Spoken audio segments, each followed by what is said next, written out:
qu'il est parti se prostituer avec d'autres dieux. Et ça n'était pas en fait à leur avantage. Voyez un peu. Donc, en tant qu'enfant de Dieu, nous devons éviter l'idolâtrie.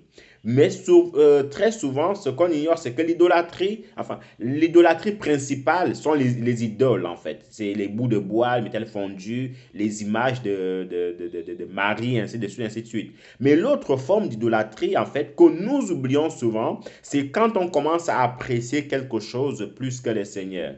Ça veut dire quoi? Ça veut dire que si on commence à aimer notre téléphone plus que le Seigneur, ça veut dire quoi? Aimer notre téléphone plus que le Seigneur, passer, être attaché, être scotché devant notre téléphone sans avoir le temps de méditer la parole du Seigneur, sans avoir le temps de prier, sans avoir le temps à rien, même rien que faire à manger, même manger soi-même, manger la propre nourriture qui va venir dans notre bouche, ça devient de l'idolâtrie.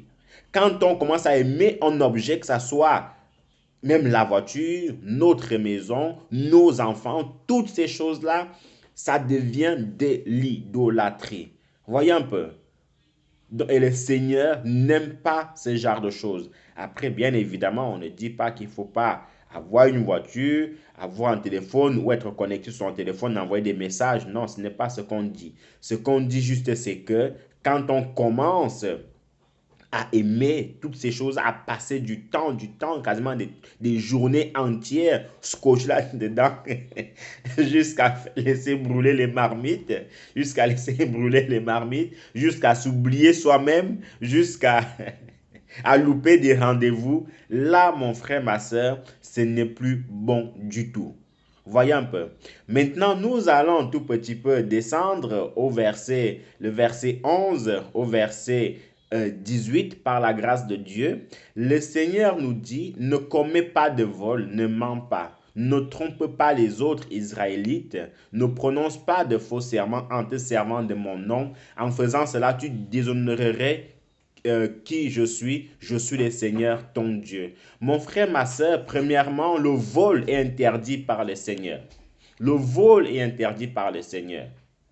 Donc, tout enfant de Dieu qui a, d'ailleurs, c'est avec respect qu'on l'appelle encore enfant de Dieu, parce que quelqu'un qui passe, qui est champion dans le vol, on ne sait pas si on peut encore l'appeler chrétien. Voyez un peu, on ne sait pas si on peut encore l'appeler chrétien.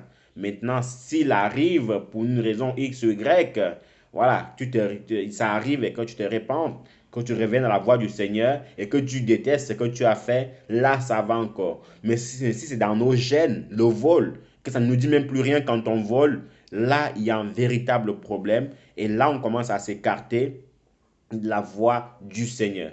Vous voyez? Donc, le vol est interdit chez un enfant de Dieu.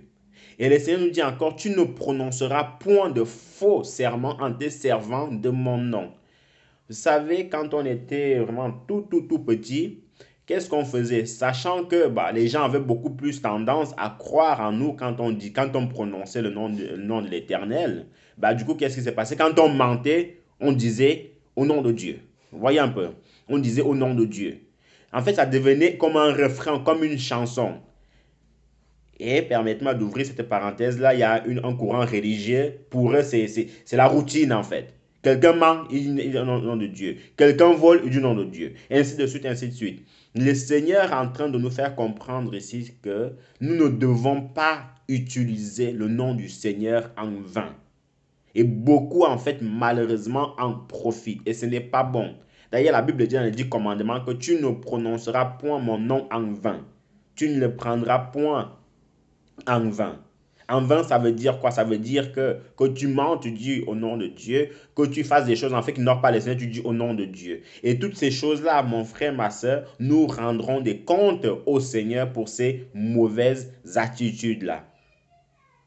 Vous voyez, maintenant, vous me poserez la question, est-ce que si maintenant on dit la vérité et qu'on dit au nom de Dieu, enfin, doit-on dire au nom de Dieu? Je vous dirai qu'allez juste méditer par rapport à cela et le Seigneur vous répondra. Pourquoi je dis ça? Parce que si tu dis la vérité, bon, dis juste la vérité, tout simplement. Tu n'as pas besoin de prononcer le nom de l'Éternel. Dis juste la vérité et puis on passe dessus. Ceux qui veulent te croire, ils te croient. Ceux qui ne veulent pas te croire, bon, il faut avancer. Maintenant, toi, tu dois juste être honnête dans ce que tu fais et dans ce que tu dis, tout simplement.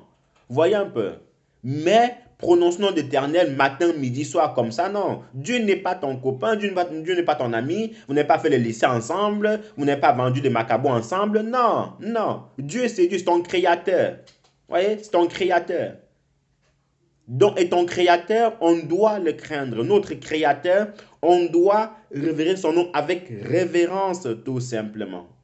Voyez un peu. Donc, l'enfant de Dieu doit vraiment faire attention à toutes ces choses-là. Et nous, en tant que tout petit, on avait cela, c'est notre refrain. En fait, voilà, on se cachait derrière le nom de l'Éternel. On se cachait derrière le nom de Dieu pour camoufler, pour cajoler ou pour mentir, en fait. Et ça, ce n'est pas bon du tout. Voyez un peu. On va un tout petit peu avancer au verset 12. On va voir ce que le verset 12 nous dit. Même le verset 13, parce que c'est le verset 12 qu'on vient de lire. N'exploite personne et ne te détourne de rien. Ne garde pas jusqu'au lendemain le salaire dû à un ouvrier. N'insulte pas un sourd et ne mets pas d'obstacle devant un aveugle. Montre par ton comportement que tu me respectes. Je suis l'Éternel. Mon frère, ma soeur, ici, le Seigneur nous dit que n'exploite personne. N'exploite personne. Ça veut dire quoi? Ça veut dire que si quelqu'un travaille pour toi ou tu embauches quelqu'un, ce qui est normal, tu dois lui payer le salaire qu'il mérite.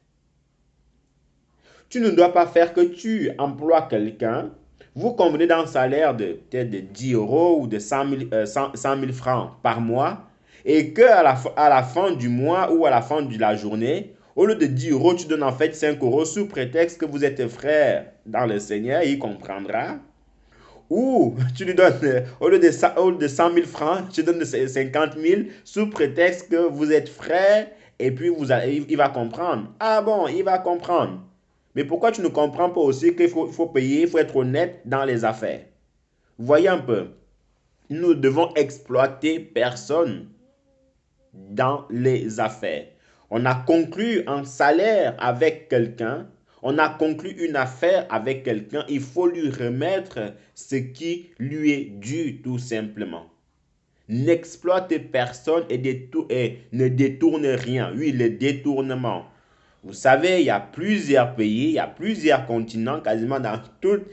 Même si c'est vrai qu'il y en a qui dépassent la mêlée. Hein. Il y a des pays qui dépassent la mêlée au niveau du détournement.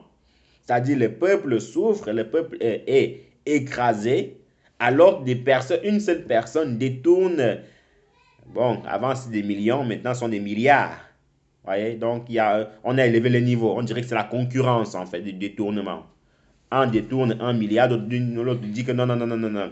1 milliard c'était petit, toi tu as fait 1 milliard, moi je vais faire 5 milliards. Et c'est comme ça en fait que la caisse de l'État diminue, en fait que la caisse de l'État diminue et le peuple en souffre. Et vous voyez que dans tous ces pays-là où le peuple souffre, ce n'est pas que l'argent manque. Non, ce n'est pas l'argent qui manque. Il y a l'argent, il y a les ressources, il y a les richesses nécessaires. Mais c'est juste que il y a des gens animés par l'esprit du diable, il faut le dire ainsi. Il y a des gens animés par un esprit de sans pitié qui font souffrir gratuitement le peuple. Vous voyez un peu. Et toutes ces choses-là, comme j'ai souvent l'habitude de dire, mon frère, ma soeur, tout le monde rendra des comptes. Hein. Tout le monde, sans exception. On peut échapper à la justice du monde. On peut échapper à la justice de notre État, mais à la justice, devant la justice de Dieu, nul n'échappera. Nul n'échappera. Autant c'est Dieu qui nous a envoyés sur cette terre, autant c'est lui aussi qui nous jugera. Donc c'est ça que les gens doivent savoir. Que tu peux peut-être dire, que tu peux peut-être donner des sous-tables au juge. Tu peux peut-être soudoyer le juge, mais il y a un juge que tu ne pourras jamais, au grand jamais, soudoyer. Et ce juge-là, on le rencontrera dans les derniers temps. Et c'est pour cela, je dis aussi par la grâce de Dieu, que tout ce monde-là, il faut prier premièrement pour eux. Il faut prier pour eux. Maintenant, voilà, il faut aussi faire attention à ne pas rentrer dans leur jeu. Ça veut dire quoi? Ça veut dire que si on commence à rentrer dans leur jeu dans la chair, c'est-à-dire aller casser leur maison, aller brûler leur maison, nous aussi nous rendrons des comptes au Seigneur par rapport à ces actions-là. Pourquoi je dis ça? Parce que la Bible dit dans Romains chapitre 12 que à moi la vengeance, à moi la rétribution, dit l'Éternel. Donc la vengeance et la rétribution appartiennent à l'Éternel et non à nous. Voyez un peu. Et en continuant, ne gardez pas jusqu'au lendemain le salaire dû à un ouvrier. Ne gardez pas jusqu'au lendemain le salaire dû à l'ouvrier.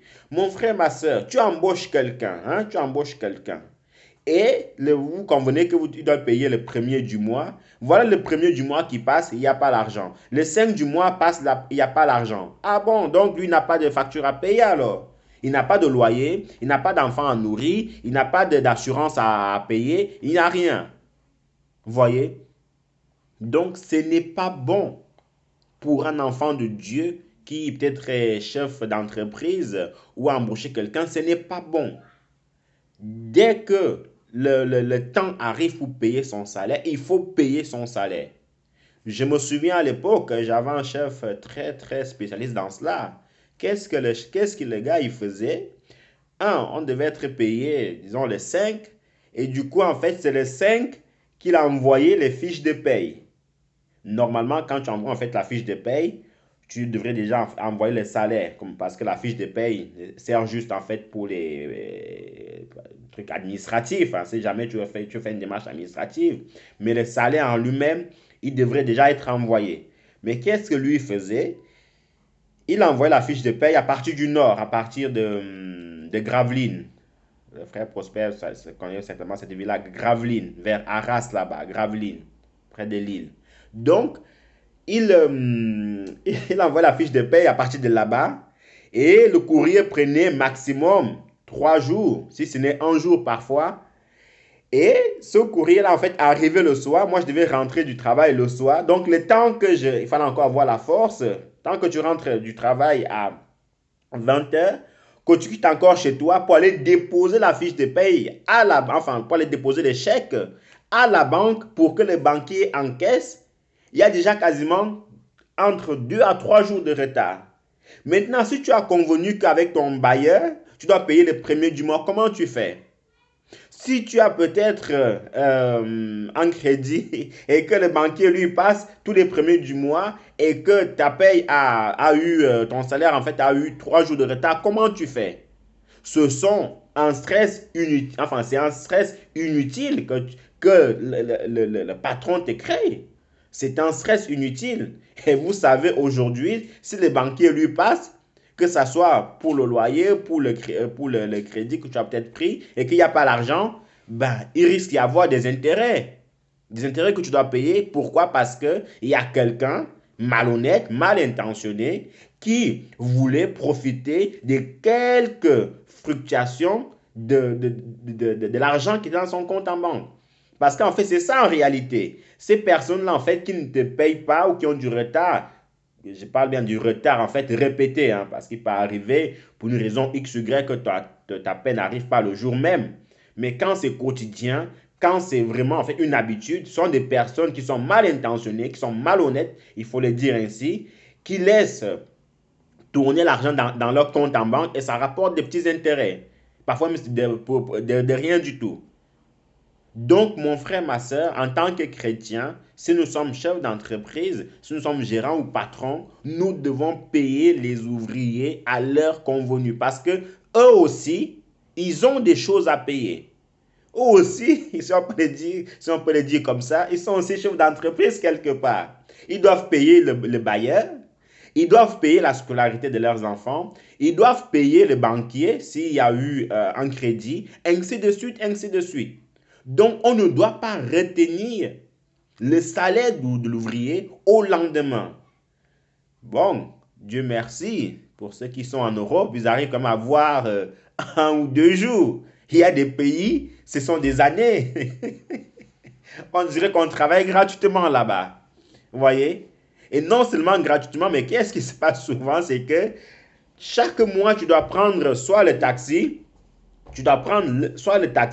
pour te rendre à ton travail. Donc, tout l'argent que tu as dépensé pendant un mois, que tu prenais le taxi pour aller au travail, tu espérais, tu pensais que tu allais le récupérer à la fin du mois, mais le patron ne te paye même pas du tout. Comment qu'on fait? Donc, en gros, ce n'est plus le travail qui te paye, c'est toi qui payes le travail maintenant. Tu t'endettes encore davantage.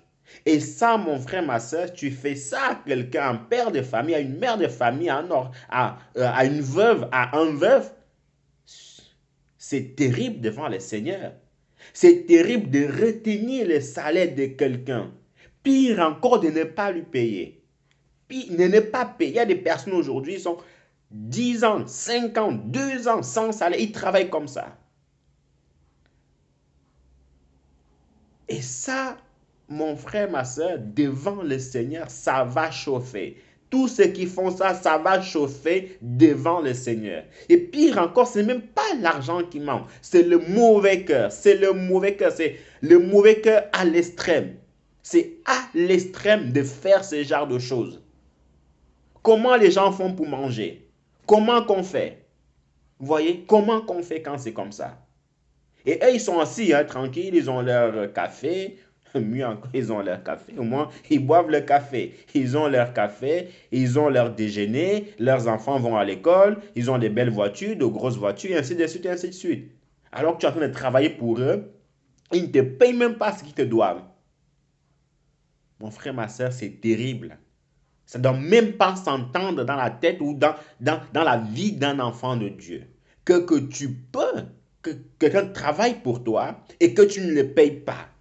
Ça ne doit même pas s'entendre, même pas du tout. Ça dit, même pas pour rire, comme on dit, même pas pour rire. Quelqu'un travaille pour toi, dès que l'heure arrive pour lui payer son salaire, tu dois payer son salaire parce qu'il a travaillé pour cela. Et la Bible dit que l'ouvrier mérite son salaire. Peut-être ces personnes-là, en fait, ont une autre version de la Bible qui dit que l'ouvrier doit souffrir, l'ouvrier doit avoir son salaire au bout de 10 ans.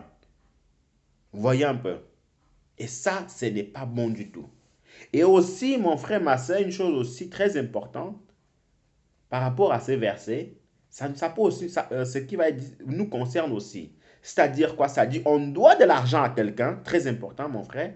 Tu dois de l'argent à quelqu'un, tu as des possibilités de lui remettre son argent et que tu dis non, non, non, non, non, non, non, non, non, non. Je ferai ça demain, je ferai ça après-demain. Ah bon, tu ferais ça demain, après-demain, pourquoi? Donc tu crois que lui n'a pas des occupations à faire, enfin il n'a pas des choses à faire, il ne doit pas aller faire ses courses, il ne doit pas acheter des habits, il ne doit pas acheter le lait pour son enfant, il ne doit pas faire ceci pour ses proches. Non, tu as la possibilité de donner de l'argent à quelqu'un, tu dois donner, c'est une obligation. Remets son argent. Après, on peut comprendre que il y a l'oubli, mais mon frère, ma soeur, il y a des choses. Il faut tout faire pour ne pas oublier. À faire argent là, ce n'est pas bon. Tu dois faire tout ton possible parce que comme j'insiste, si quelqu'un doit payer son loyer le 2, le premier ou le 2, et que toi tu oublies de donner ça, et que ce n'est que le 5 que tu donnes ça, il fait comment après? Et dans les difficultés, et puis on va renverser la situation. Est-ce que toi tu aimerais qu'on te fasse ça? Que tu as pris un crédit et que tu comptais que quelqu'un te donne ton argent et que ce n'est que au lieu du 2 qui donne ton argent, il donne ça le 5. Comment tu fais? Tu seras en stress, bien évidemment. Alors pourquoi tu aimerais mettre l'autre en stress? Donc mon frère, ma soeur, ça nous concerne aussi.